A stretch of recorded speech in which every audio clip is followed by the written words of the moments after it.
Una de las mayores culturas que se desarrollaron sobre la faz de la tierra es la cultura maya. Esa cultura tan enigmática, una cultura que se desarrolló en diferentes etapas, en la cual está llena de sitios arqueológicos todo el sureste mexicano. Una cultura enigmática, como les decía, una cultura que desarrolló una gran capacidad para poder observar las estrellas del universo. Una cultura que nos dejó una serie de arte plasmado, grabado, pintado, el cual hasta el día de hoy tratamos de interpretar. Esto es Vanguardia Arte Mexicano.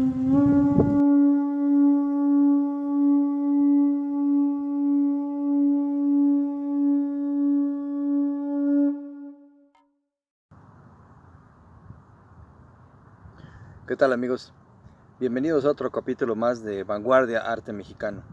Mi nombre es Alejandro Ramírez, soy artista plástico y hoy vengo muy emocionado porque quiero tratarles un tema fascinante dentro del arte mexicano, dentro de la historia, dentro de la arqueología, dentro de eso que nos forma a nosotros como mexicanos, lo que llevamos atrás de nosotros, lo que nos da mucha sabiduría y sobre todo la cuestión de la influencia que pudieron tener entre culturas, entre sociedades, las distintas representaciones artísticas y sobre todo la exquisita manifestación de estas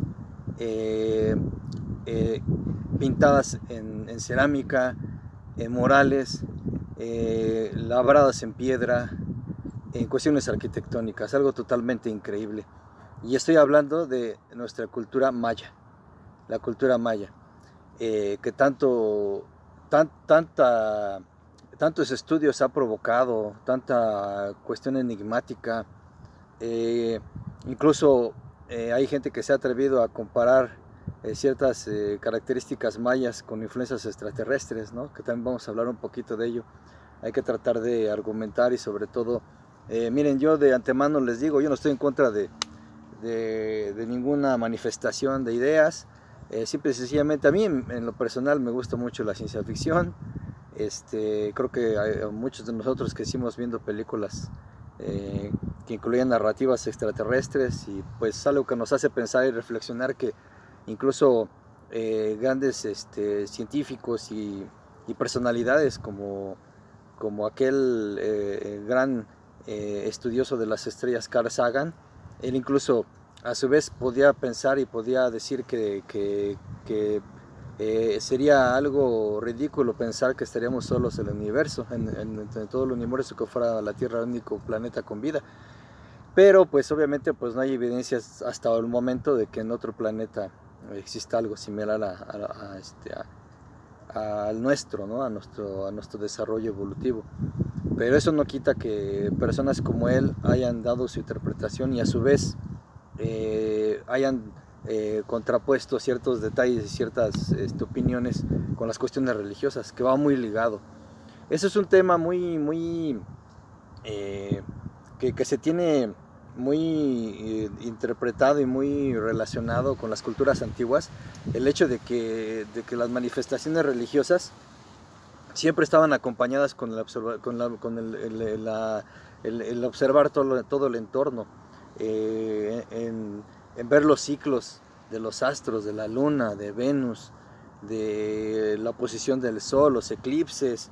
Y los mayas fueron de las culturas que más desarrollaron ese tipo de observación. Algo totalmente fascinante, como les digo. Por eso me emociona mucho, porque en verdad les digo que entre más empezamos a estudiar, entre más conocemos los avances de nuestras culturas, las cuestiones que tenían en cuanto a disciplina para poder ellos mismos anteponerse a ciertas circunstancias, para ellos mismos tener una cierta explicación que en ese momento podía decirse que para nosotros en esta época puede ser algo lógico, para ellos muchas veces era cuestión de estudio. Ya digamos, ahora los científicos nos dicen por qué, en qué situaciones podemos hablar de un eclipse de sol, un eclipse lunar, predecirlo, en qué parte se va a ver. Pero antes no, antes obviamente eran acontecimientos extraordinarios, eran acontecimientos hasta cierto punto, como les digo, incluso relacionados con la religión.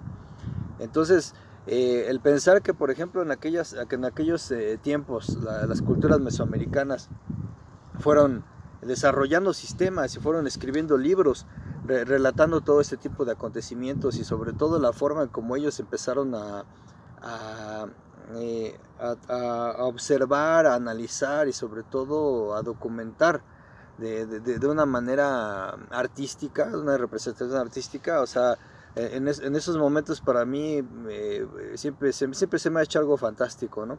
El hecho de ponerle una imagen a Venus, el hecho de ponerle un símbolo a la luna, el hecho de ponerle un sistema matemático y calendario a los días y a la influencia de los astros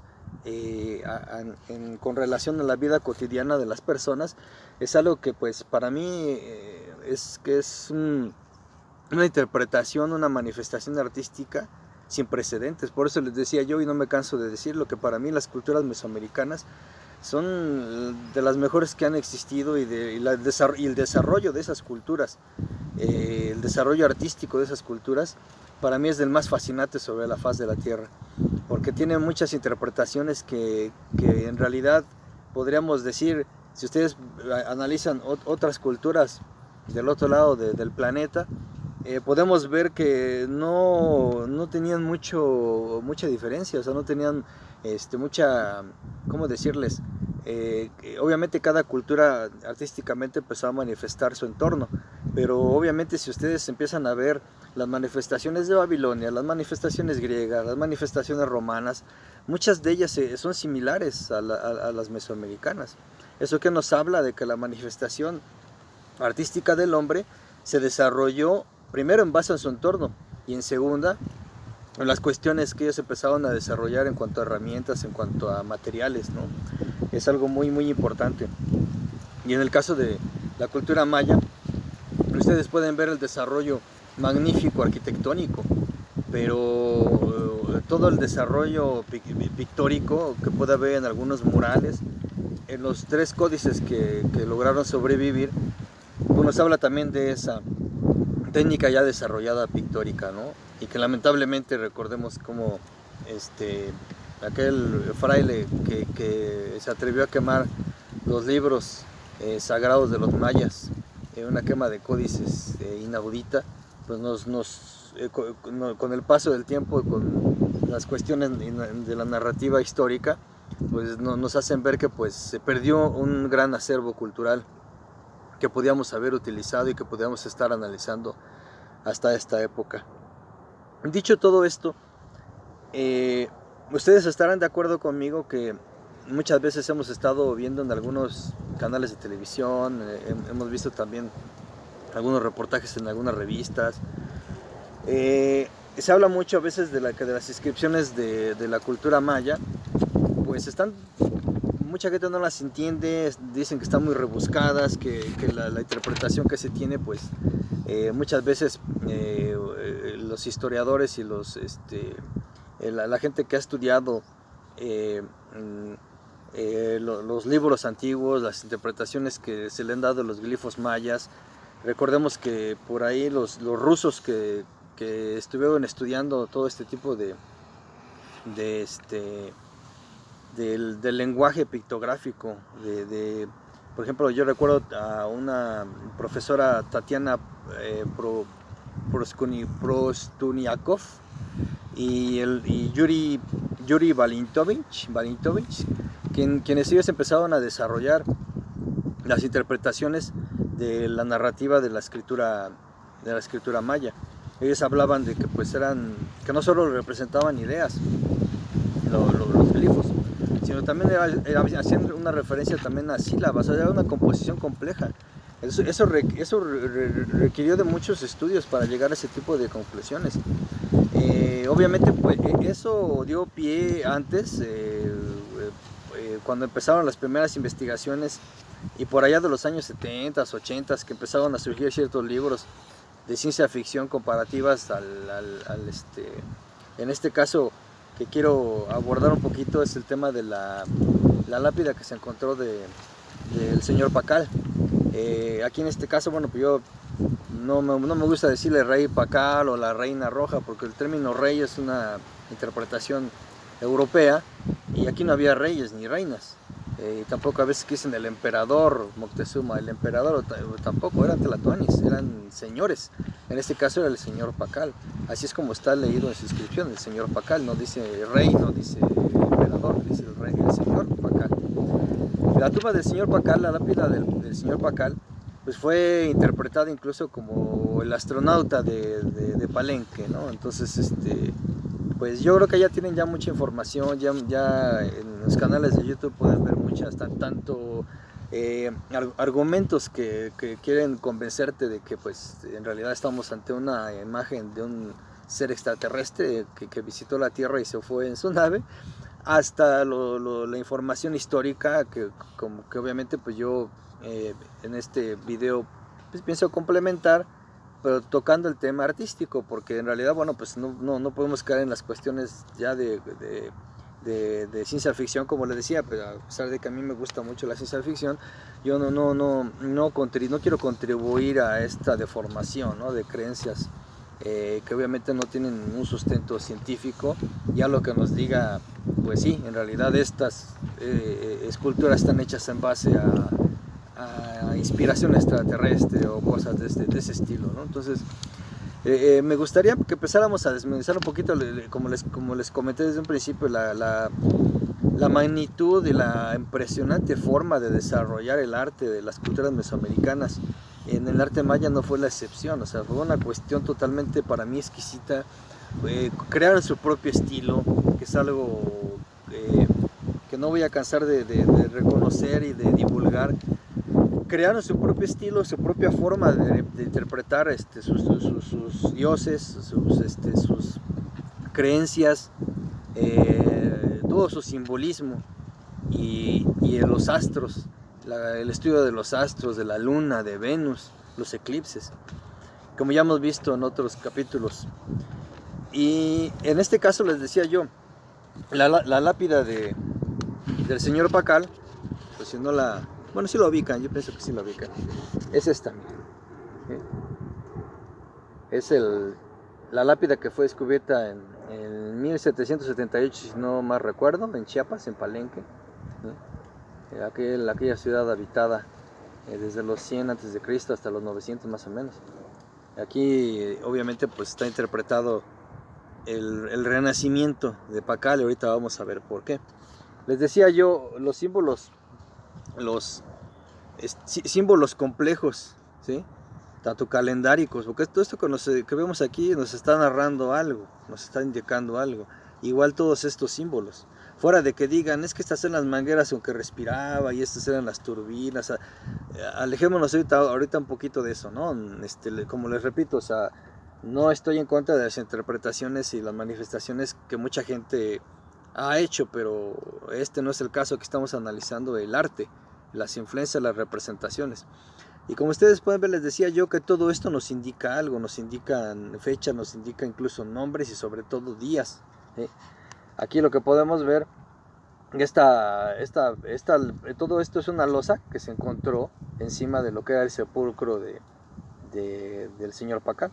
Como les decía, que fue descubierta en 1778 ahí en Chiapas, ¿sí? Entonces, aquí podemos ver que, bueno, la ciudad fue descubierta en 1778 y la tumba de Pacal, pues en 1949 fue descubierta la tumba del señor Pacal por el arqueólogo Alberto Ruz. Y aquí lo que se encontró fue el esqueleto del señor Pacal, con un mascarón, con detalles de conchas preciosas de jade, algunas esculturas, incluso las paredes alrededor de donde se encontraba el sarcófago con la lápida, también encontraron glifos labrados sobre la pared, que estaban indicando incluso la fecha de nacimiento y la fecha de que había gobernado y la fecha en la que había muerto. Eso nos da a entender que toda la tumba fue diseñada. Yo quiero pensar que algunas accesorios o labrados de la tumba, yo quiero pensar que incluso fueron tallados con anticipación, y ya obviamente pues, se le agregaron elementos que nos indicaban pues las fechas exactas de cuando había fallecido, en qué momento, ¿no? La lápida mide como 3,80 más o menos de largo por 2,20 metros de ancho, y tiene un espesor, ¿qué les diré? 25, menos de 30 centímetros, ¿no? 25, 28 centímetros tiene un grosor. Y obviamente pues la lápida, como ustedes pueden ver, bueno, aquí es un detalle en dibujo. ¿Por qué preferí mostrárselas así? Porque el detalle de piedra está impresionante, pero pues yo aquí, como estamos analizando un poquito la cuestión artística, sí quería yo mejor utilizar una imagen que fuera en línea para que se pudieran distinguir ciertos elementos, ¿no? Estamos viendo que pues el señor Pacal se presenta aquí, él, como lo pueden ver, recostado en el centro del universo, ¿sí? Y el cielo se simbolizó una cruz formada por 2 serpientes bicéfalas. Vamos a ir empezando a desglosar todo eso.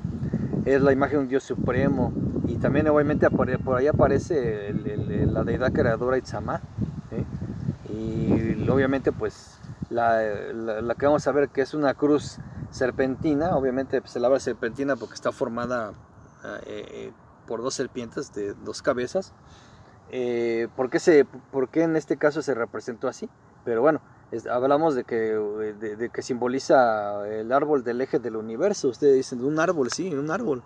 Que están viendo aquí ustedes como forma de cruz, aquí les digo que están las 2 serpientes, ¿sí? Serpiente bicéfala, aquí está el árbol que está en forma de cruz, pero no es otra cosa más que la ceiba, el árbol sagrado de los mayas, que ya hemos visto, que platicamos en un capítulo anterior.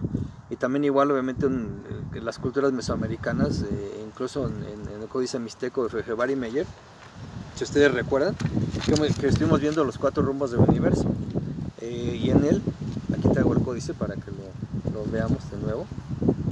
Y aquí podemos ver que en este códice está también simbolizado los rumbos del universo con árboles sagrados. Y los árboles sagrados, a su vez, encima traen un ave. Árbol sagrado, el ave. Árbol sagrado, el ave. Que por cierto, esta es una ceiba. Árbol sagrado, y aquí vemos un ave. Aquí. Árbol sagrado, y aquí está el ave. Y este códice es mixteco, ¿sí? Que también vamos a ver una relación que se tiene de este códice con la cultura maya. Entonces les decía yo, volviendo al esquema en línea de la lápida del señor Pacal, pues les decía yo que podemos ver el árbol, ¿no? Con la cruz, formando como una cruz, y obviamente pues las 2 serpientes, ¿no? Aquí lo que podemos observar, como les decía yo, es una cuestión estética, que esta lápida monolítica está contando la historia, y en este caso del ascenso al plano celeste del señor Pacal. Después de pasar por el inframundo, ya regresa del inframundo. O sea, eso es lo que yo les decía. O sea, aquí lo que nos está narrando es que este señor, al fallecer, renació, y renace del inframundo, y viene del inframundo y va a renacer con atributos de la deidad del maíz. Ya platicamos en el capítulo anterior la deidad del maíz, cómo era, obviamente pues los relatos del Popol Vuh que yo les comentaba. ¿Y por qué hablamos de Popol Vuh? Yo también podría citar algunos pasajes del Chilam Balam, ¿sí? Del libro de Chilam Balam. Pero pues el Chilam Balam, más que nada, para mí es como un libro didáctico, ¿sí? Es el libro que se escribió entre los siglos XVI, XVII más o menos. ya obviamente con influencia de la llegada de la invasión española. Y pues, ¿por qué les digo que para mí es un libro didáctico? Porque pues en sí narra los orígenes del pueblo maya, pero dentro de un contexto y mezcla de ideas cristianas y míticas, o sea, estaba mezclado. Entonces obviamente pues no es una información original, por así decirlo, donde podíamos basarnos de cómo veían la cosmogonía maya, ¿no? Así que dejando a un lado la religión y la influencia cristiana, ¿no? Y obviamente pues lo que estamos hablando también de Popol Vuh, aunque también puede ser que me digan, es que también es un libro que tiene influencias, que tuvo ya influencias después de la conquista, pues, pero ahí hay narrativas que son comparativas a los códices, les decía yo. O sea, hay circunstancias que se han incluso interpretado en el Códice Madrid, en el Códice Dresde y el Códice Trocortesiano, que nos hablan de cierta similitud en las narrativas de la leyenda del Popol Vuh. Igual les presentaba yo una cerámica, que no sé si venga aquí, pero ¿se acuerdan que les enseñaba yo un plato donde se veía el nacimiento del rey, del señor del maíz? Y obviamente ahí nos está hablando de la manifestación artística de una de las leyendas del Popol Vuh. O sea, ahí, digamos, está argumentado ya en algunas representaciones artísticas antiguas de los códices. Está narrado la leyenda de los gemelos divinos. Entonces eso nos hace pensar que pues podríamos tener un poquito más de referencias verídicas más en el Popol Vuh que en el Chilam Balam. Entonces les decía yo, hay cuestiones que nos hacen pensar que la interpretación que a veces vemos de cuestiones, en este caso que estamos hablando de la lápida del señor Pacal, nos hace pensar en la complejidad en ese momento que se tenía para poder desarrollar este tipo de arte. ¿Y por qué les digo complejidad? Porque los materiales, obviamente ustedes no sé si han ido o han visitado las ruinas y conocen la textura de la piedra.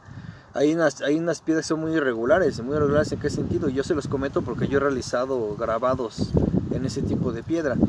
Es muy irregular porque la piedra tiene cierta textura en su capa principal y empiezas a tallarla de una manera muy, muy sencilla, por así decirlo. Pero conforme va bajando el bajo relieve del labrado, la piedra se pone aún más dura. Entonces ya les decía yo que hay unos grabados muy complejos, independientemente de la lápida, en las paredes adyacentes a lo que era el sarcófago. Hay muchas interpretaciones de figuras, y en sí la misma lápida se llevó su tiempo para poder realizar todo ese tipo de grabados. Imagínense el cálculo de la piedra, es una sola pieza, el procurar el diseño, empezar a labrar, que en este caso sí pienso que pudieron haber sido entre varias personas, son varias personas que pudieran haber tenido el mismo estilo para poder grabarla. O sea, son enigmas que hasta la fecha, bueno, sí a mí me mantienen con cierta curiosidad, porque es un trabajo tan maravilloso que para mí, en lo personal, pues yo puedo decir, si fue a cargo de una sola persona, pues cuánto tiempo se llevó en hacer eso, ¿no? Es algo increíble. Entonces les decía yo, volviendo un poquito al tema de la explicación del señor Pacal. Aquí lo podemos ver, les decía yo perdón que me tape un poco la cara, pero es que digo, para que ustedes la puedan apreciar, que se los voy a poner. Ahí estamos viendo que él en la posición en la que está, les decía yo que la idea expresada es que este señor Pacal, que ya de una forma como deidad retorna del inframundo, ¿sí? Y retorna con atributos del señor del maíz, y sigue un camino ascendente a través del árbol cósmico que les decía yo, la ceiba, que lo va a conducir a las alturas celestiales. O sea, es algunas leyendas impresionantes. O sea, esta es una interpretación magnífica, ¿no? Les decía yo que las interpretaciones de esta doctora Tatiana Pushkarov y de Yuri Valintovich, que eran unos estudiosos de los glifos, de los símbolos mayas, que pues ellos hablaban, les decía yo, que pues no solo los símbolos representaban ideas, sino también hacían referencia a sílabas, y que así se puede determinar que todo esto que ustedes ven aquí, los bajorrelieves que aparecen en los relieves, pues no hay, ¿cómo decirles?, prueba alguna de que hayan testimonios en esa simbología que nos diga que haya habido apariciones extraterrestres o historias de hombres del espacio, ¿no?, relacionadas con las deidades mayas. O sea, no hay algo que identifique. Todos estos símbolos tienen un valor pictográfico, o un símbolo, una especie, a veces hay unos que son hasta especie de logotipos, algo fascinante, ¿no? Y lo que la losa de Palenque representa, obviamente les decía yo que es el señor Pacal subiendo, que él está sufriendo un proceso de transformación. O sea, él está transformándose en una deidad divina, porque viene del inframundo, ¿eh? Él está subiendo, está con atavíos, les digo, del dios del maíz, y pues aquí no estamos viendo otra cosa más que la simbología clásica de la muerte y la resurrección, según las creencias mayas, la muerte y la resurrección. O sea, que todas las culturas mesoamericanas tenían una base para pensar eso, ¿no? Entonces, les decía yo, en conjunto, todo lo que podemos decir de que, pues, de los atributos que trae Pacal, que ustedes pueden ver aquí, que ahorita les voy a decir, está simbolizado el maíz, pues tiene marcado ese simbolismo funerario clásico de la cultura maya, ¿sí? Incluso, sobre todo, porque está marcado por el árbol, que les digo yo, es el árbol el árbol sagrado de los mayas. Incluso se acuerdan que les enseñaba yo el códice, que la primera escena del códice Dresde, ¿sí?, donde aparece el árbol de la ceiba, que nace del vientre de una mujer muerta en parto. Aquí lo tienen, aquí lo pueden ver. Aquí está la mujer muerta en parto, y de ella sale el árbol, igual así como lo pueden ver, en forma de cruz, con un ave, el ave siempre encima del árbol, así lo pueden ver. Sí. Y esa relación de Pacal, les digo, su ascensión de Pacal, que escapa del monstruo del inframundo y sube a la parte superior, ¿no? Entonces, yo les decía, otros bajorrelieves mayas de la misma cronología, de la misma ciudad de Palenque, que han sido hallados en la misma ciudad, hay interpretaciones de este mismo árbol, obviamente sin la aparición de la deidad, y la representación del señor Pacal. Y hay algo un detalle que quisiera yo, bueno, les decía yo que esas narrativas que dicen que es el astronauta de Palenque por la posición en la que está controlando ahí algo, y que los pies, y por qué va como acostado.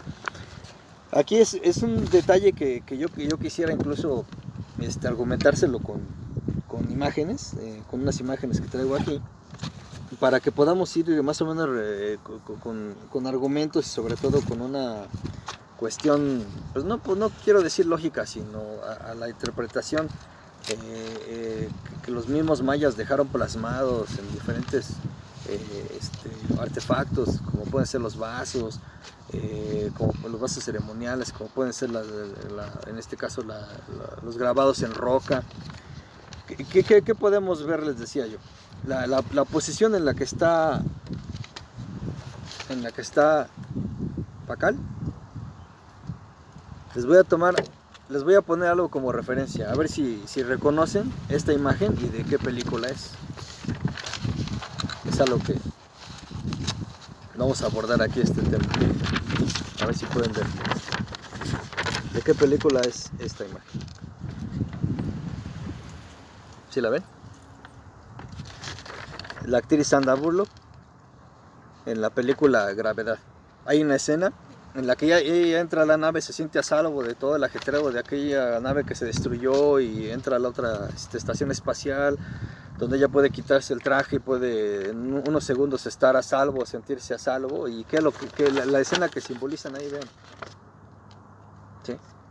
Incluso estos tubos que están por aquí simbolizando el cordón umbilical. ¿Sí? ¿Por qué les muestro esta escena?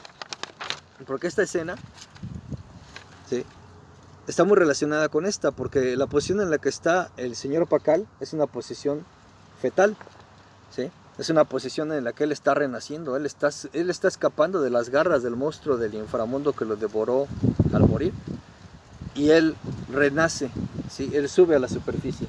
Es Pakal en su ascensión, escapa del monstruo del inframundo, como les digo, de la parte inferior de la tierra cuando ha sido devorado, ¿sí?, en el momento de su muerte. Entonces él está en un ascenso divino, en un ascenso está en una gestación, ¿sí?, en ascenso a renacer, ¿sí? ¿Y por qué les digo esto? Porque ellos interpretaban el renacer de sus deidades, de sus dioses, de esa manera. Y eso lo atestigua mucha información, como les decía yo, gráfica, que sí me gustaría analizarla. Vean, aquí traigo esta interpretación Karamé, miren. Aquí está aislado, aquí está la lápida de Pakal, vean la posición. Y ese es el señor del maíz en un vaso, el dibujo en un vaso, y vean la posición en la que está. Igual, naciendo de las fauces, o subiendo de las fauces del monstruo de la tierra, ¿sí?, ascendiendo, gestándose, volviendo a renacer. Y les decía yo, o sea, muy interesante me pareció el decirles yo, al mostrarles esta imagen de la película de Gravedad, porque aquí simboliza muchas cosas, ¿no? O sea, como les digo, para mí me gustan mucho las películas de ciencia ficción, de tramas del espacio, Odisea, todo este tipo de películas. Aquí, en este detalle, sí quisiera yo que lo analizáramos así un poquito, porque esto nos habla de que en esta escena, si ustedes vieron la película, en esta escena, el astronauta ya se siente a salvo, ya siente, en ese momento se siente unos instantes fuera de peligro. ¿Y qué pasa? Nos ponen ese símbolo de tranquilidad, de sentirse a salvo, de estar envuelto en algo que te está ayudando a sobrevivir, que te está ayudando que te está dándote una oportunidad de renacer, y que estamos viendo en este caso una posición fetal.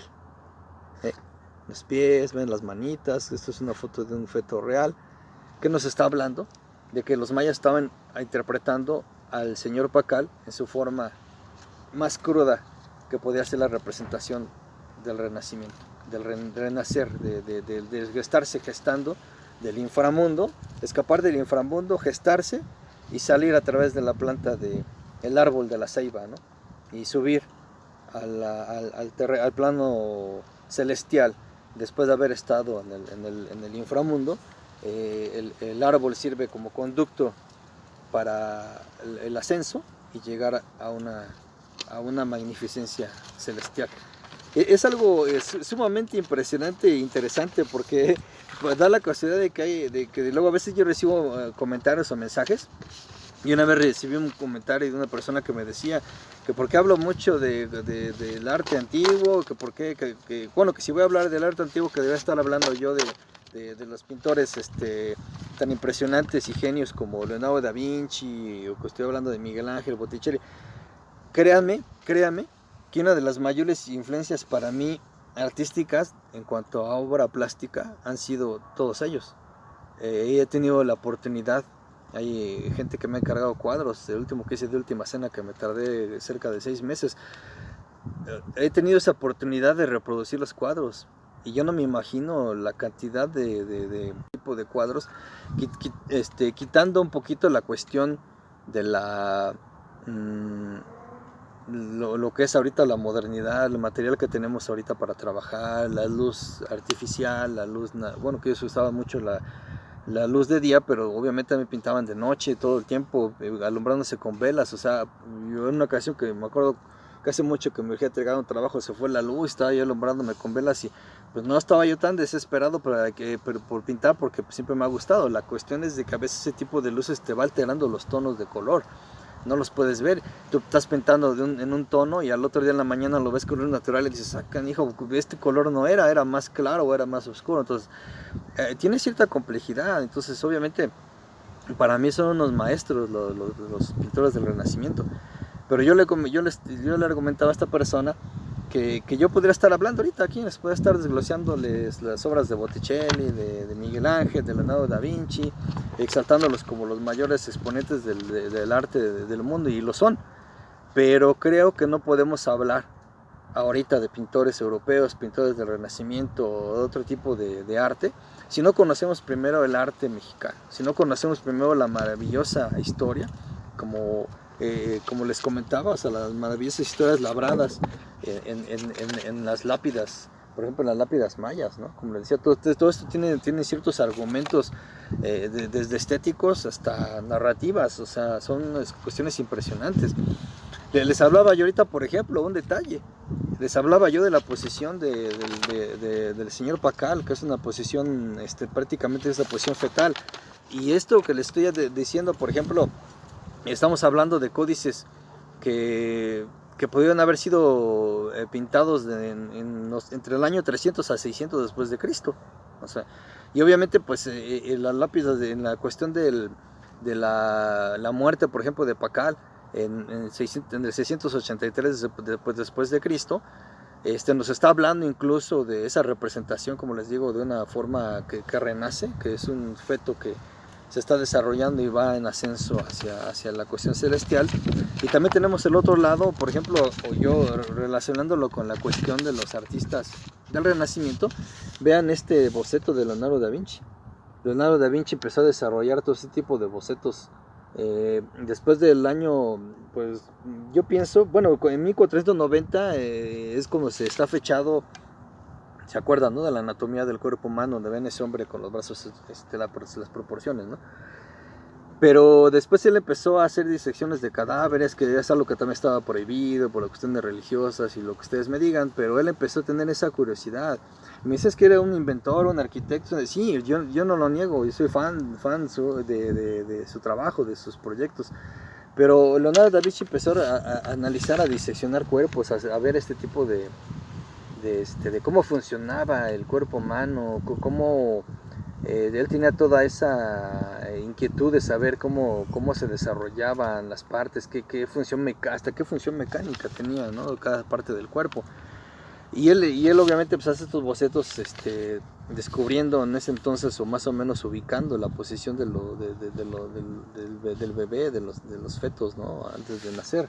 Y obviamente pues esa cuestión de los fetos antes de nacer, pues, bueno, pues estamos hablando que si Leonardo esto lo hizo alrededor de 1500, poquito antes, pues para de 1500 después de Cristo, pues aquí estamos viendo que en el 600, o sea, casi el doble, casi más bien la mitad hacia atrás, pues ya los mayas ya se meten todo ese tipo de interpretaciones. Lo mismo me decían, es que también calculó la circunferencia de la Tierra, la distancia entre el Sol y la Luna.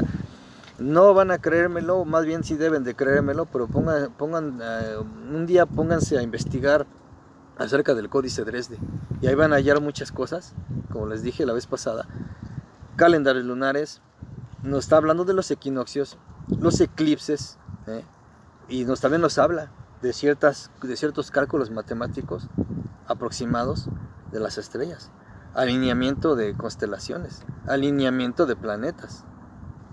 ¿Qué era? Observar. ¿Qué era? Analizar. Estar día y noche, o sea, estar todo el tiempo viendo las estrellas, analizando el entorno, ¿sí?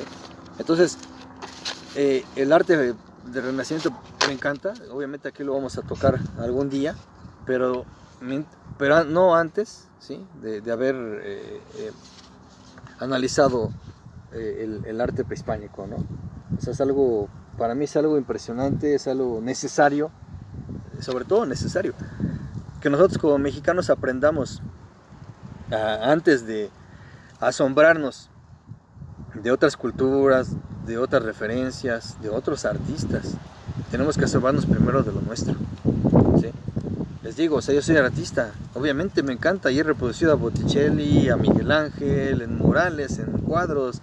Ustedes pueden ver, métanse ahí en mi Instagram, Dimensiona Mural, ahí van a poder ver las obras plásticas que he realizado. He hecho copias que obviamente muchas han sido para mí, otras son que me han encargado. He hecho réplicas de fresco de Goya, he hecho de Botticelli, de Leonardo da Vinci, de Miguel Ángel, o sea, y me ha encantado reproducirlos, sí, me ha encantado emular a esos grandes artistas. Pero yo siempre he tenido la cuestión muy personal, obviamente, pero para mí es más ético primero aprender primero del arte que se desarrolló en nuestras culturas y después empezar a desmenuzar, obviamente, porque también es importante, como les digo, o sea, no solo es la cuestión por decir que vamos a estar peleados con influencias extranjeras, para nada, les digo, o sea, yo he sido artista, he sido influenciado de muchas maneras, pero la principal para mí siempre ha sido esto, ¿sí? Para mí ese es el punto de partida de todo. ¿Por qué? Porque yo vivo aquí, porque yo vivo en México, que soy mexicano, que me interesa mi pasado. O sea, no puedo yo partir y no hubiera podido haber desarrollado incluso en cuestión ética otro tipo de arte si antes hubiera yo haber hecho cosas relacionadas o divulgar nuestro arte mexicano, ¿no? Entonces, como les digo, es algo muy interesante, demasiado interesante, porque con el paso del tiempo, pues lo que he hecho también son ese tipo de trabajo, mira, que es lo que estoy desarrollando ahorita. Aquí tenemos una escena del mural de las pinturas de Bonampak, ¿sí? Esta escena donde estaban los dirigentes ante un prisionero, y el prisionero prácticamente está pidiendo clemencia para no ser sacrificado. O sea, son murales, que también una técnica que se desarrolló, que obviamente fueron rescatados de toda esa con el del paso del tiempo ya tienen todas esas devastadas las pinturas y empezaron a ser rescatadas, empezaron a ser detalladas nuevamente. Y yo lo que hago también es ese tipo de representaciones, les digo, porque pues también es algo que obviamente pues me gusta mucho reproducir y exaltar. Obviamente pues está en escala, porque pues, el mural, si ustedes han visitado Bonampak, los murales son grandes. Hay unos personajes que pues no están a tamaño natural, pero sí están de una forma muy en proporción, pero tampoco son tan pequeños como en este caso, ¿no? Y les decía yo, hay veces en que también, pues recuerdan, también hay otra cosa que se me estaba escapando, obviamente, que tenemos que tomar en cuenta también. No sé si escucharon o vieron por ahí en una de las conferencias de prensa de la mañana del presidente, que hablaba él de las pinturas de Calakmul. Aquí vemos esta, mire, es la pintura de los murales que él estaba narrando, que se había rescatado el sitio y que había una pirámide dentro de otra pirámide. Y en la pirámide interior está pintada precisamente con esos murales. Que ahí, fíjense que una de las cosas que se tiene como, ¿cómo decirles?, en estudio, o sea que sí resultó un poquito enigmático para los estudiosos, en que dentro de esta acrópolis de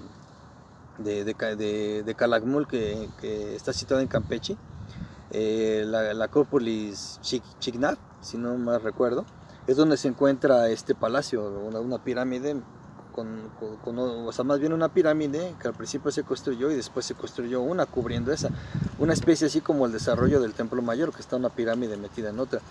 La pirámide interior está decorada toda con mascarones, y sobre todo esa pirámide de la cual hablaban en la conferencia está desarrollada una especie como de la vida cotidiana o desarrollo comercial del pueblo maya, ¿sí? Le decía yo que esto que se encontró, hay una estructura que le llaman la estructura 1 de la Acrópolis, y en ese edificio también, que obviamente está de mayor altura, les digo que en el interior aparecen estas pinturas. Y obviamente pues estas pinturas datan más o menos como del 600 al 700 después de Cristo. Y aquí la cuestión es de que pues tiene una representación asociada a la vida cotidiana, que arqueológicamente, como les decía, pues es un hallazgo único, porque las representaciones que se han encontrado artísticas de la cultura maya siempre han sido con cuestiones religiosas o políticas. Siempre hay narrativas como las que les mostré hace un rato, de narrativas de política, de guerra, ¿sí? De conquistas, de incluso batallas, pero o de cuestiones religiosas, procesiones, como también en Bonampak hay mucho mural de una procesión, pero no había detalles de la cuestión social, de convivencia o incluso hasta alimentaria, porque en este mural sí lo narra, o sea, en ese mural sí la escena que se está narrando ahí en ese mural, que aquí hice yo una réplica, miren, para poder ver un poquito más detalle, lo que se narra ahí, miren, o sea, es una mujer que está obviamente ya sea recibiéndole aquí la olla con algún líquido, algún alimento, o más bien, sí, recibiéndole más bien la olla, que están dispuestos ellos a repartir, porque hay otras escenas donde hay personas que están consumiendo ya el alimento, ¿no? que viene en la olla, está como una repartición. Pero aquí también yo les comentaba, incluso hice un hilo ahí en Twitter donde les comentaba yo que a mí lo fascinante de esta pintura en Calakmul es lo que hablaba precisamente el presidente López Obrador, que había una figura fantástica con una mujer de un vestido transparente, es esta, ¿sí? Ustedes pueden ver ahí el detalle, que más o menos lo desarrollé del original, también en una laja de piedra, ¿sí? Pero aquí lo que nos habla también, independientemente obviamente de la cuestión de cómo llevaron a cabo sus actividades, ¿no? Cómo ellos cooperaban y se repartían las labores para poder alimentar a ciertas poblaciones o convivir como una especie de mercado también, intercambiar sus productos. También nos habla, esta interpretación es algo importante porque nos narra la capacidad que se tenía ya del desarrollo textil, o sea, porque ustedes díganme las telas sintéticas que hay hoy de tela transparente, ¿sí? Y en ese entonces este tipo de trabajo textil nos está hablando de un desarrollo que se tenía ya en la materia, ¿sí? O sea, imagínense, vean cómo las cuestiones artísticas, cómo nos van dando información, nos van dando referencia del desarrollo que tienen en ese momento las culturas, de su tecnología, de su organización, de su forma de vivir, de sus creencias. Por eso les digo que es bien importante analizarlo desde el punto de vista que también, insisto, no podemos separar ni la cuestión ni la cuestión arqueológica, no podemos separar la filosofía, no podemos separar la etnografía, no podemos separar disciplinas científicas que a veces dicen no van muy relacionadas con el arte, pero en realidad sí, porque tenemos que tocar todos esos puntos, desde la arqueología hasta la interpretación, porque el conjunto de todas estas ciencias nos van a dar un resultado que es la interpretación más fehaciente, más verídica, por así decirlo, de cómo estas culturas empezaron a desarrollar y el alcance que tenían, el alcance cultural, el alcance tecnológico, el alcance de organización. Por eso les decía que es muy importante, dejando a un lado, volviendo a la lápida del señor Pakal, dejando a un lado narrativas fantásticas, lo único que nos está hablando es de la creencia, obviamente, del renacimiento de los seres humanos, del respeto por la naturaleza, de la cuestión de las formas de vida. Nos está hablando de que esos seres mágicos que los llegaron a gobernar adquirían esos atributos mágicos, ¿sí? al morir, y renacían, y al final eran los dioses que los iban a proteger, que los iban a mirar, que los iban a guiar para seguir con su organización. Muchas de las cosas que hemos estado viendo aquí, les decía yo, interpretaciones artísticas, pues inspiran mucho. A nosotros los artistas nos han inspirado demasiado. En lo personal, a mí, yo he hecho muchas interpretaciones de la cultura maya. Por ejemplo, esos montajes, miren, de las esculturas. Lo de atrás estaba pintado, lo he pintado con aerógrafo, pero vean la escultura sobrepuesta. Para mí, obviamente, como les decía, hay una relación cósmica, prácticamente una relación cósmica del arte maya, ¿sí? con la cuestión celestial. Eso no lo podemos separar.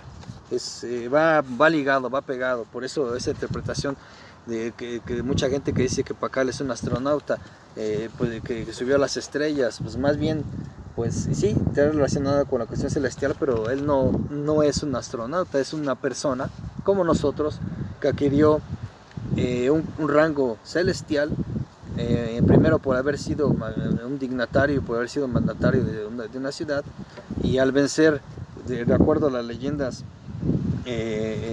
mayas, al vencer a la muerte dentro del mismo inframundo, sube por la ceiba, el árbol sagrado de los mayas, sube al cielo, sube a los astros, sube al reino celestial.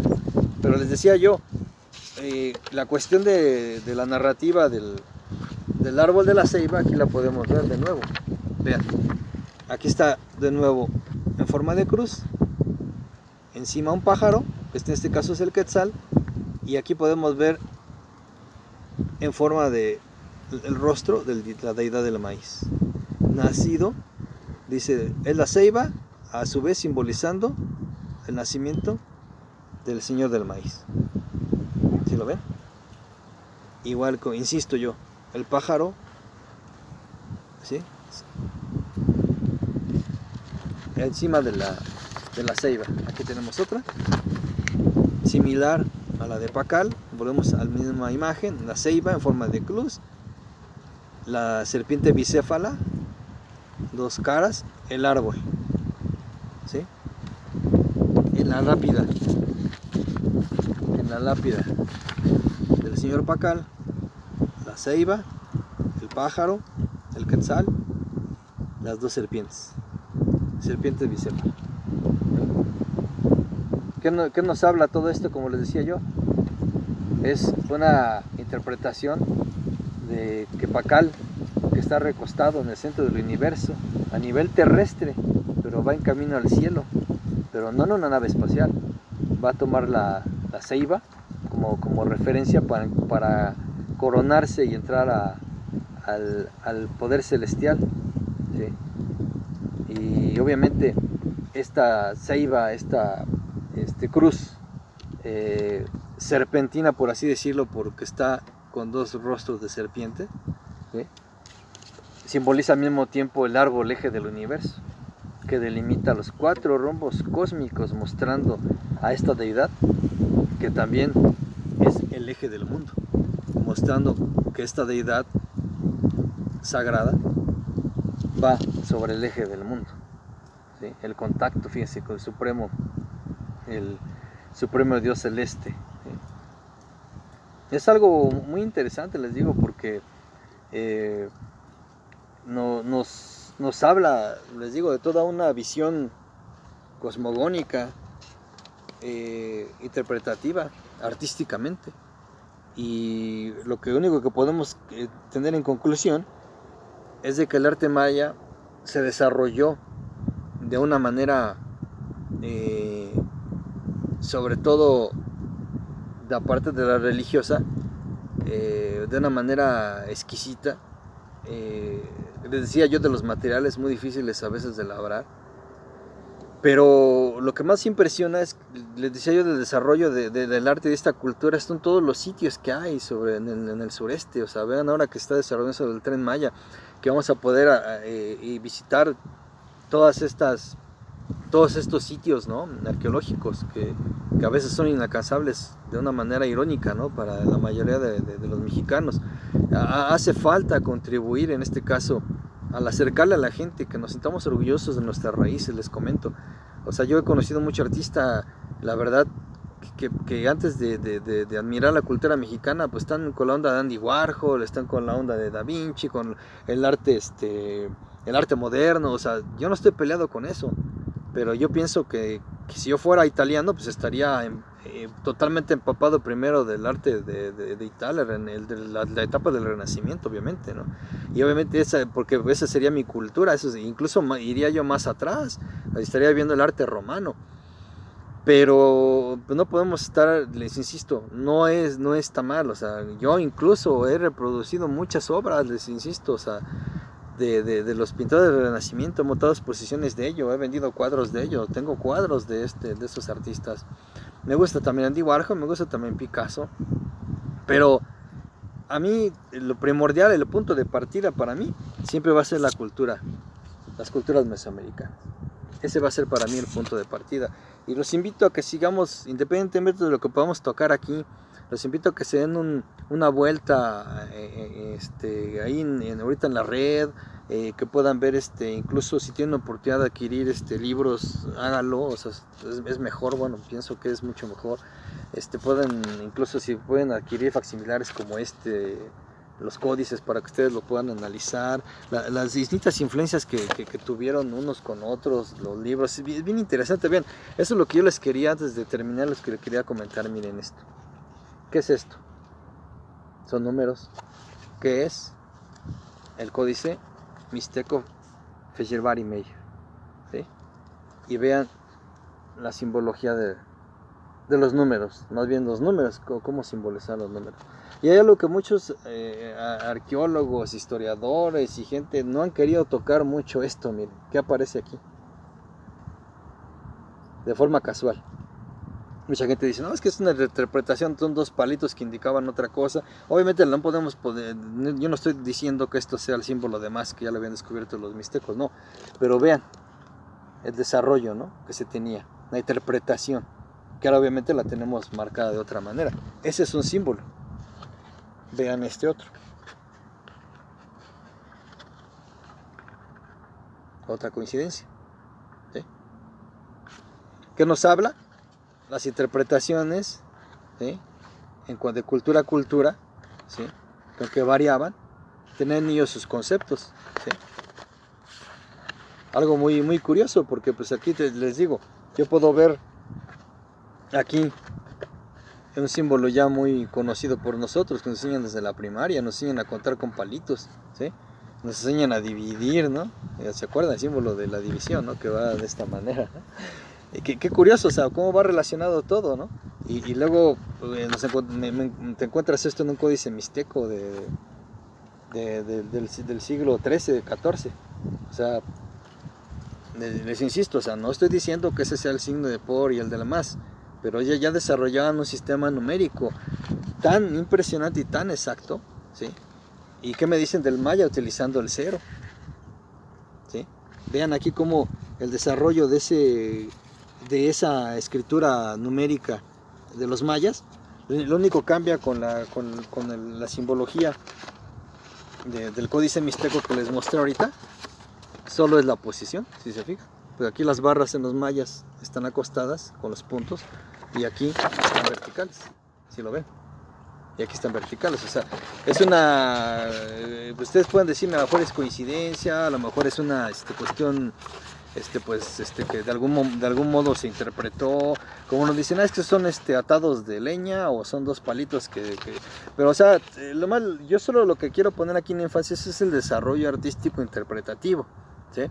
No podemos, les digo, o sea, no podemos estar mirando es que los de Babilonia, la numeración romana, o sea, sí, es válido y forma parte de nuestra cultura de desarrollo como especie humana en la Tierra. Pero estamos ahorita en esta región, estamos ahorita viviendo en México, estamos viendo un renacimiento también de nuestro México, ¿sí? Nosotros que hicimos muchas veces con cuestiones tergiversadas, ya hicimos un capítulo de ello, que muchas veces la academia nos mintió demasiado. Estamos retomando poco a poco. Les comento, todo lo que les digo aquí está documentado. Está documentado en base a libros, desde libros antiguos, de diferentes autores, de etnólogos, de arqueólogos, incluso de arquitectos. O sea, todo lo que les comento aquí no me atrevería a estarles contando disparates, ni sobre todo a tomarles el pelo para nada. Al contrario, lo que estamos tratando es de cambiar un poquito el rumbo del pensamiento que tenemos. Les insisto, yo admiro mucho las culturas de otros países. También me encanta mucho el arte del Renacimiento, el arte griego, pero para mí lo importante que tengo como misión, para mí mi misión como artista, como mexicano, es darle pauta, darle espacio y sobre todo una difusión al arte mesoamericano y mexicano. Este fue otro capítulo de Vanguardia Arte Mexicano. Mi nombre es Alejandro Ramírez. Vamos a seguir analizando toda esta vasta cultura, ¿sí? Todo